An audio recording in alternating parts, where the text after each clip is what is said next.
ஆஷா தேவிக்கு 2 மருமகங்க, சுனிதா, சுப்ரியா. சுனிதா குண்டா இருப்பா, சுப்ரியா மெலிசா இருப்பா. சுப்ரியா எல்லா மாதிரி ட்ரெஸ்ஸையும் போட்டுக்குவா. சுனிதா குண்டா இருந்ததுனால அவ பாடி டைப்க்கு ஏத்த ட்ரெஸ்ஸ போட்டுக்குவா. அத்த, இந்த ஈவினிங் கவுன் எனக்கு எப்படி இருக்கு? ரொம்ப அழகா தெரியுதுமா. நீ ஒல்லி குச்சி இடுப்புக்காரி, உனக்கு எல்லா ட்ரெஸ் தான் நல்லா இருக்கும். அரே சுனிதா அக்கா, நீங்க என்ன போட்டுக்கிறீங்க? நீங்க கூட ஈவினிங் கவுன், மேக்ஸி அந்த மாதிரி போட்டுக்கிறது இல்ல சுப்ரியா. நான் குண்டா இருக்கிறதுனால எனக்கு நல்லா தெரியாது. சுப்ரியா, அவ குண்டா இருக்கா இல்லையாமா, அவளுக்கு இந்த துணியெல்லாம் நல்லா இருக்காது. நீ தெரிஞ்சுதான் பேசுறியா? இவளுக்கு புடவை சல்வார் தான் நல்லா இருக்கும். அது போட்டாதான் இவன் நல்லா தெரியறான். சரி, அப்போ நீங்க எல்லாம் தயாராயிடுங்க. டைமுக்கு என்கேஜ்மெண்ட் ஃபங்க்ஷனுக்கு போகணும். அன்னைக்கு அத்தை சொன்ன வார்த்தை சுனிதா மனசுக்கு பட்டுடுச்சு. அவ அத பத்தி யோசிக்க ஆரம்பிச்சா. இவங்கெல்லாம் அவங்க பத்தி என்னதான் நினைக்கிறாங்க? பாத்துக்கோ, இனிமே நான் கூட குட்டி குட்டி ட்ரெஸ்ஸா போடுற, சுப்ரியாவோட அழகா தெரிவ. அடுத்த நாளே சுப்ரியா அவளுக்காக ஷாப்பிங் பண்ண கிளம்பி போயிட்டா. அவ அங்க சின்ன சின்ன ஸ்கர்ட், டாப், 1 பீஸ் எல்லாத்தையும் வாங்கினா. சுப்ரியாவோட பர்த்டே இருந்தது. எல்லாரும் வெளியே சாப்பிட போயிட்டு இருந்தாங்க. சுப்ரியா ரொம்ப அழகான ஷார்ட் மிடி போட்டிருந்தா. கொஞ்ச நேரத்துல சுனிதா கூட ரெடி ஆகி வந்தா. அவ எவ்வளவு ஷார்ட்டான ட்ரெஸ் போட்டிருந்தானா பார்க்கவே ஒரு மாதிரி இருந்தது. மருமகளே, இது என்ன? என்னத்த போட்டு வச்சிருக்க? இவ்ளோ சின்ன ட்ரெஸ் உன் மேல நல்லா இருக்குமா? ஓ சூப்பர் அக்கா, நீங்க ரொம்ப அழகா தெரியுறீங்க. தேங்க்யூ.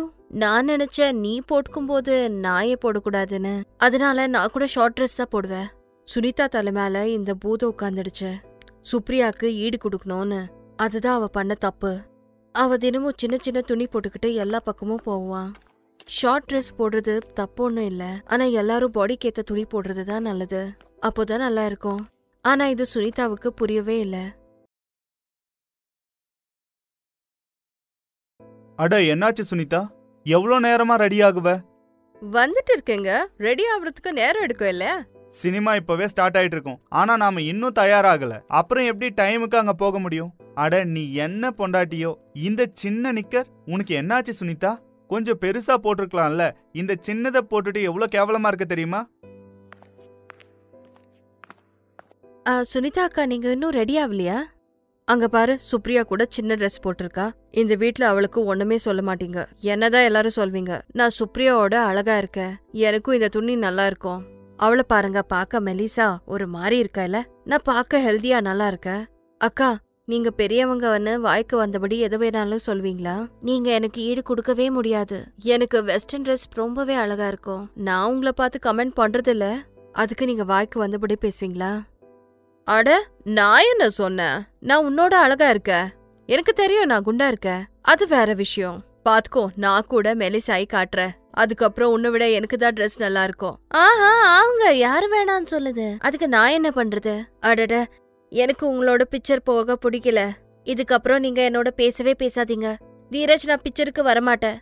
உனக்கு உன்னோட அண்ணா அண்ணியோட போகணும்னா போயிட்டு வா. அண்ணி, நீங்க பண்றது சரியில்லை. சுனிதா சுப்ரியாவுக்கு சண்டை அடிச்சு 2 பேரும் பேசுறத நிறுத்திட்டாங்க. தப்பு சுனிதாவுடையது. அவ சுப்ரியாவை அவமானப்படுத்தினா. அதை புரிஞ்சுக்க அவ தயாரா இல்ல. வீட்ல நிலைமை எப்படி ஆயிடுச்சுன்னா, வீட்ல யாரும் இல்லாத மாதிரி. அதை பார்த்து ஆஷா தேவி ரொம்ப துக்கப்பட்டாங்க. பாரு சுனிதா, உன்னால இந்த வீட்ல எல்லாரும் கவலையா இருக்காங்க. உனக்கு புரியுதா நீ சுப்ரியாவோட என்ன பேசிருக்கேன்னு? அத்தை, உங்களுக்கு எப்பவுமே நான் தான் தப்பா தெரியவ. அது என்னன்னா, உங்களுக்கு சுப்ரியா தான் ரொம்ப பிடிக்கும், நான் இல்ல. அது அப்படி இல்லம்மா சுனிதா. எனக்கு தெரியல, உன் தலையில என்ன வெறுப்பு வந்திருக்கோ என்னமோ. எப்பவுமே தப்பாவே யோசிக்கிற. நாங்க எல்லாம் உன்னோடைய சொந்தம். உனக்கு நல்லதுதான் யோசிப்போம். நீ இந்த துணிக்காக என்ன எல்லாம் பேசிட்ட. எல்லாரோட சண்டை போடுற. இப்படியே போனா நான் கூட உன்னோட பேசுறத நிறுத்திடுவ. நீ தனியாயிடுவ. அதே மாதிரியாச்சு. ஆஷா தேவி கூட நிதானமா சுனிதாவோட பேசுறத நிறுத்திட்டாங்க.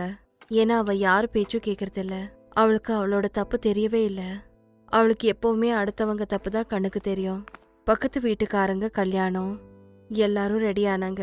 சுனிதா திரும்பவும் அப்படியே பண்ணா. அவ cut piece deep neck dress போட்டுக்கிட்டு ரெடி ஆனா. அது பார்க்க சின்னதா இருந்தது. இப்போ யாரும் அவளோட பேசுறதில்ல. அதனால யாரும் அவளை தடுக்கல. சுப்ரியா டிசைனர் சாரி போட்டிருந்தா. அத்தை கூட நல்லா ரெடியா இருந்தாங்க. எல்லாரும் ரெடி ஆகி கல்யாண ஃபங்க்ஷனுக்கு போனாங்க. எல்லார் கவனமும் சுனிதா பக்கமே இருந்தது. சுனிதா பார்க்கவே ஒரு மாதிரி இருந்தா. அவ போட்டிருந்த 1 பீஸ் ரொம்ப டைட்டா இருந்தது. அது உடம்போட ஒட்டி இருந்தது. ஆனா அவன் நினைச்சா அவ ரொம்ப அழகா தெரியறான்னு. எல்லாரும் டிஜேல டான்ஸ் பண்ணிட்டு இருந்தாங்க. சுப்ரியா கூட எல்லாரோட டான்ஸ் பண்ணிட்டு இருந்தா. ஆனா அவ ஜோரா டான்ஸ் பண்ணும்போது திடீர்னு அவ ஒன் பீஸ் பின்னாடி இருந்து கிழிஞ்சிருச்சு. அப்புறம் சுனிதா பயப்பட்டா. என்ன பொண்ணு நீ, எத்தனை தடவை சொன்னாலும் இதே மாதிரி துணியை போட்டுட்டு வர, இப்ப என்ன பண்றது? இப்ப நின்னு அழுதுட்டு இருந்தா சரியாயிடுமா? அழுவாத, நீ வெக்கப்படணும். யாராவது பார்த்தா என்ன ஆகுறது? கிளம்பு, போய் மறைவா நில்லு. அப்போ சுப்ரியாவும் ஆஷா தேவியும் வராங்க. என்னாச்சு சுப்ரியாக்கா, உங்க கண்ணில் தண்ணி? நான் அம்மாவுக்கு தண்ணி கொடுக்க போயிருந்தேன். என்னாச்சு? என்னாச்சு மருமகளே, ஏன் அழுற? எல்லாரும் முன்னாடி நல்லா இருக்காது. நீங்க 2 பேரும் சண்டை போட்டீங்களா? அம்மா ஒரு நிமிஷம் இங்க வா.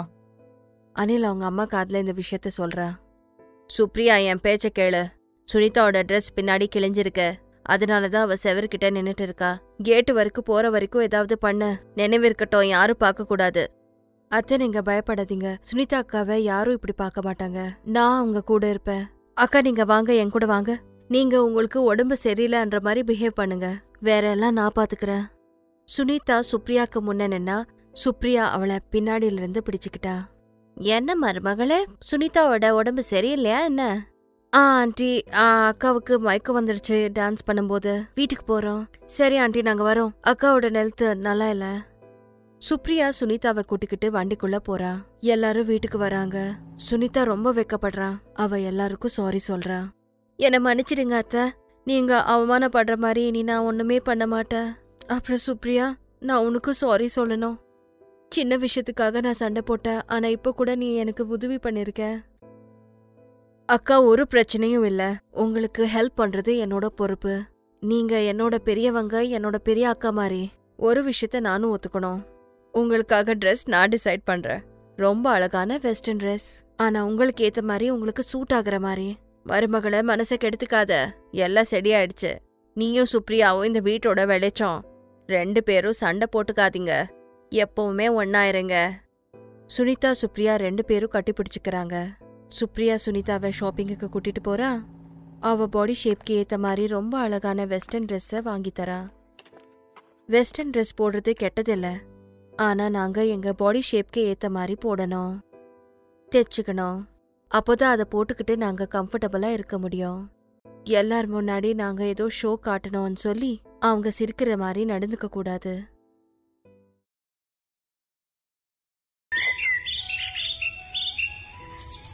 எல்லா ஆண்களும் நல்லா சமைக்கிற பொண்டாட்டி தான் வேணும்னு நினைப்பாங்க.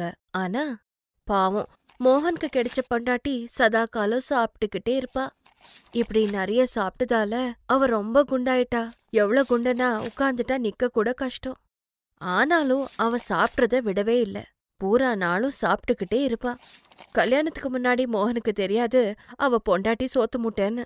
ஏன்னா அவனுக்கு அரேஞ்ச் மேரேஜ் ஆனது. கல்யாணத்துக்கு முன்னாடி அவ ஷஃபாலிய ஒரு வாட்டி கூட சந்திக்கல. சொந்தக்காரங்க சொன்ன சம்பந்தம்னு அவ கல்யாணத்துக்கு சரின்னு சொல்லிட்டா. மோகன் ஒரு சின்ன டாபாவை நடத்துறா. அது கேட்டுதான் ஷஃபாலி இந்த கல்யாணத்துக்கு ஒத்துக்கிட்டா. மோகனுக்கு இந்த விஷயம் முதலிரவிலேயே தெரிய வந்தது. பார்த்தா ஷஃபாலி ரொம்ப அழுகுறா. என்னாச்சு ஷஃபாலி, அழுவாத. வீடு புதுசா இருக்கா? இங்க பாரு, ஒரு பெண் என்னைக்காவது ஒரு நாள் புகுந்த வீட்டுக்கு போய் தான் ஆகணும். அழுவாத. ஷஃபாலி சொன்னா. நான் அதுக்காக அழல. அப்புறம் வேற எதுக்கு அழுவுற? எனக்கு பசிக்குது.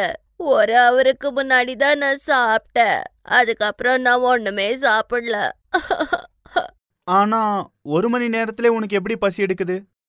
எனக்கு சாப்பிட்டதுக்கு 5 நிமிஷத்துக்கு அப்புறமே பசிக்கும். 1 ஹவருக்கு பசிக்காதா? எனக்கு சாப்பாடு வேணும். சரி, நான் கொண்டு வரேன். கல்யாண சாப்பாடு மீந்திருந்தது. அதுல மோகன் பட்டர் நானும் சோலியும் எடுத்துட்டு வந்து கொடுத்தா. அடே, இது எனக்கு ரொம்ப பிடிக்கும். ஷஃபாலி 1 நிமிஷத்துல 10 பட்டர் நான் சாப்பிட்டுட்டு சொன்னா. இன்னும் நான் வேணும். மோகன் இன்னும் 10 நான் கொண்டு வந்தா. ஷஃபாலி அதையும் ஒரே நிமிஷத்துல சாப்பிட்டா.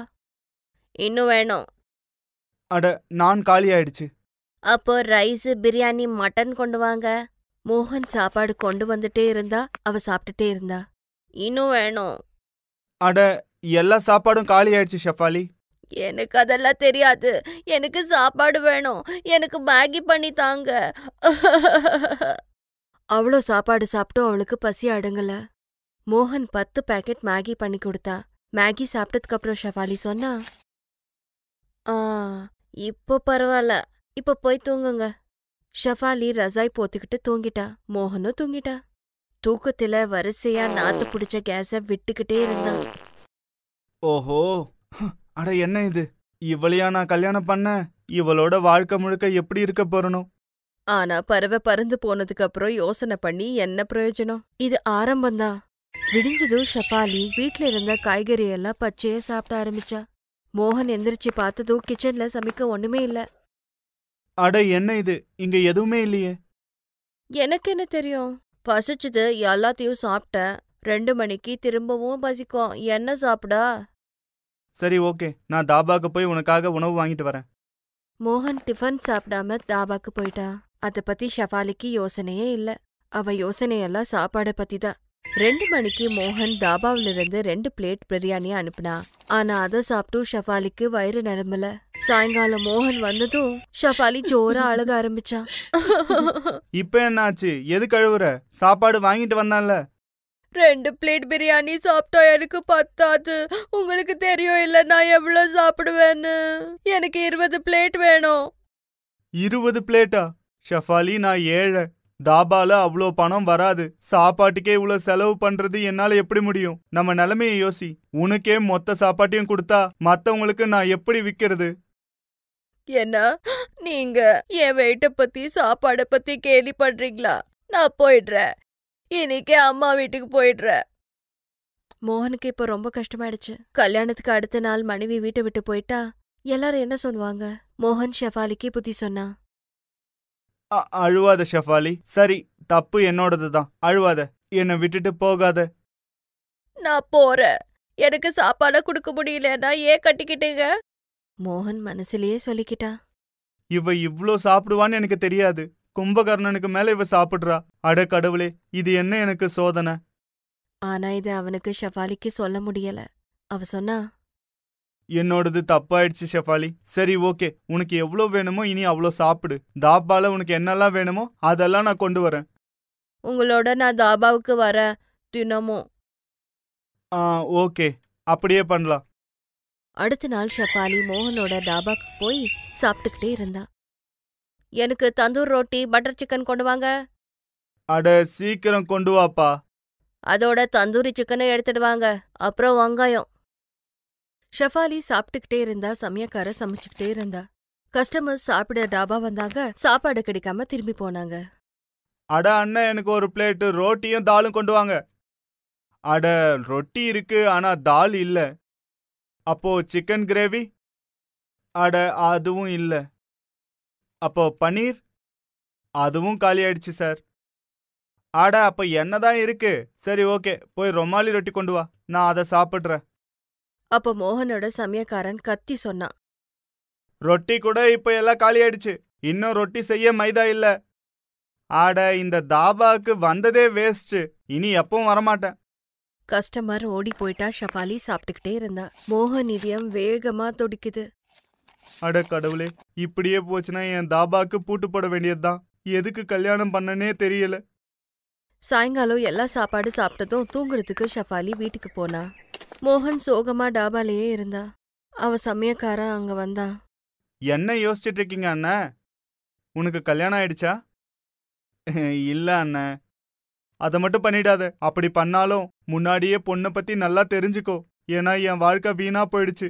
உன் வாழ்க்கையும் நீ வீணாக்கிக்காத. அட தைரியமா இருங்க அண்ணன். அவங்களுக்கும் ஒரு நாள் கண்டிப்பா தெரிய வரும் இவ்ளோ உணவு சாப்பிட்றது உடம்புக்கு நல்லதில்லன்னு. அதுக்குள்ள என் போட்டோக்கு மாலை போட வேண்டியதுதான். அதுக்கப்புறம் 1 மாசத்துக்கு ஷெஃபாலி தாபால சாப்பிட்டுக்கிட்டே இருந்தா. மோகன் ஏழை ஆக ஆரம்பிச்சா. மாச கடைசில மோகன் கடன் வாங்க ஆரம்பிச்சா. மோகன் எல்லாத்தையும் விட்டு ஓடி போயிடலான்னு கூட நினைச்சா. அப்ப திடீரென ஒரு ராத்திரி ஷெஃபாலிக்கு நெஞ்சு வலி ஆரம்பிச்சது. ரொம்ப வலிக்குது. ஷெஃபாலி நெஞ்ச பிடிச்சுக்கிட்டு உட்கார்ந்தா. மோகன் உடனே ஹாஸ்பிட்டலுக்கு கூட்டிட்டு போனா. டாக்டர் சொன்னாங்க, ஷெஃபாலி, உங்களுக்கு சின்ன ஹார்ட் அட்டாக் வந்திருக்கு. ஹார்ட் அட்டாக்கா? ஏன்? எதுக்கு? எனக்கு சின்ன வயசு தானே. ஹார்ட் அட்டாக் வயசுனால இல்ல, லைஃப் ஸ்டைல வச்சு வரும். நீங்க சாப்பாட்டுல கவனம் செலுத்தணும். உங்க உடம்புல கொலஸ்ட்ரால் அதிகமா இருக்கு. நான் இவ்ளோ சீக்கிரம் சாக மாட்டேன். இல்ல, நான் சாக மாட்டேன்.